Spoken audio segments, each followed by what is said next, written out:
This drink was named after a revolution. Here's the story nobody tells. Before there was a drink, there was a war cry.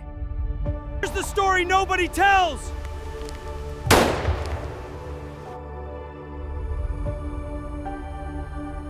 And before the war cry, there was 400 years of waiting. The cry, Cuba Libre, was already on their lips, years before an American soldier set foot on the island.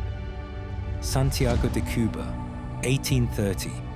A young Spanish immigrant named Facundo Bacardi Masso arrives by ship with almost nothing. Over 3 decades, he builds a distillery, invents a charcoal filtration process that turns dark, harsh rum into something light and clean. He is imprisoned twice by Spanish authorities for his political sympathies. Jailed by the very power the drink will one day toast against. Atlanta, 1886. John Pemberton mixes a dark syrup in a brass kettle in a pharmacy. By the 1890s, it is in bottles, on distribution wagons, in military supply crates. It had no idea it was about to make history. February 1898, the USS Maine sits anchored in Havana harbor, tense, quiet before the explosion. American troops advance through Cuban jungle. Then the formal end. 4 centuries of colonial rule ending on a piece of paper. Havana, 1898. The Spanish-American War has just ended. Spain has surrendered. Cuba is free for the first time in 4 centuries. And American soldiers are walking into a city that has never seen them before. That night, Havana celebrated 400 years of colonial rule over. 2 cultures in the same city, sharing the same night. And the soldiers followed the light. Inside a Havana bar, a US Army captain sits at the counter. In front of him, Bacardi rum. And this strange, new American drink, and a lime, because in Cuba, there is always a lime. The captain raised his glass. Por Cuba Libre, to a free Cuba. The toast became the name became the drink. This is the correct glass, not a rocks glass, not a coupe, a highball. The lime, always the first, squeezed slowly by hand. Juice pooling at the bottom. Large, clear ice, added one by one. It melts slower, keeps the carbonation alive longer. 50 milliliters, 2 ounces, the correct measure of rum. The Coca-Cola poured slowly down the inside edge of the glass, not straight down. That's how you keep the bubbles. 2 rotations, just 2. The carbonation has to survive. The lime wedge not dropped in, pressed onto the rim.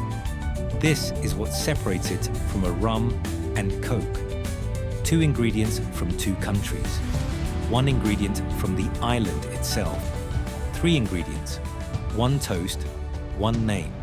Cuba Libre, as a revolutionary slogan, existed decades before the cocktail.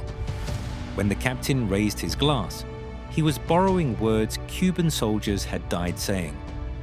The words came first, the drink came later, but it never let go of them. The distillery Facundo Bacardi, built in 1862, housed a colony of fruit bats in its roof. His wife suggested they adopt the bat as their symbol. Good luck in Cuban culture, distinctive enough for illiterate customers to recognize. The bat on every Bacardi bottle today traces directly to that tin-roofed building. During World War II, Coca-Cola made a remarkable decision. Every American soldier anywhere in the world could get a Coke for 5 cents. 64 bottling plants built near bases across the globe, subsidized as a patriotic gesture. Trinidad.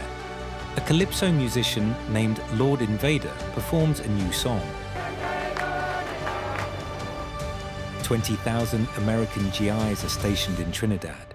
They are drinking rum and Coca-Cola. They are working for the Yankee dollar. Exactly what the soldiers are doing with their money and their rum. An American entertainer named Maury Amsterdam visited Trinidad on a USO tour. They are working for the Yankee dollar. He heard the song. He wrote down the melody. They are working for the Yankee dollar. He returned to New York, copyrighted the song under his own name, Nantria. They are working for the Yankee dollar. October 1944, Decca Studios, New York. The Andrews Sisters recorded. Give me some skin, my friend. Yankee dollar. It spends 10 weeks at #1. Every American household hears it. Give me some skin, my friend. Yankee dollar. Lord Invader sues Maury Amsterdam for copyright infringement. He wins in 1948. He receives $150,000 in owed royalties. But Amsterdam keeps the copyright. The song still plays under his name. The US trade embargo, in place since 1962, means Coca-Cola is not officially sold in Cuba.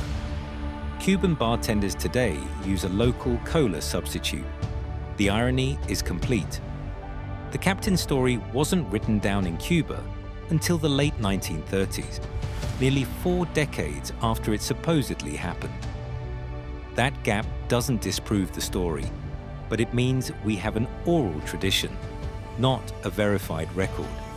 Walk into most bars today and order a Cuba Libre. The bartender reaches for whatever rum is on the rail. The lime is often forgotten. Without it, you have a rum and Coke. Bacardi relocated its headquarters from Cuba to Bermuda after the 1959 revolution.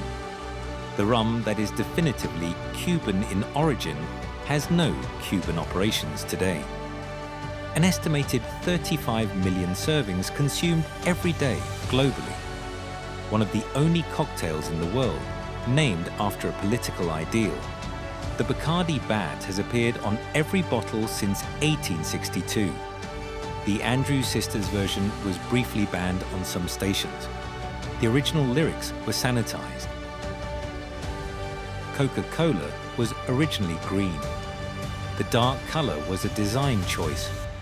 The original was almost certainly much heavier on the rum. Mixed by soldiers with no jigger, no recipe. The drink that toasted Cuban freedom in 1898 is still being ordered in every bar in the world. Same glass, same 3 ingredients. So, would you drink it? Cuba Libre.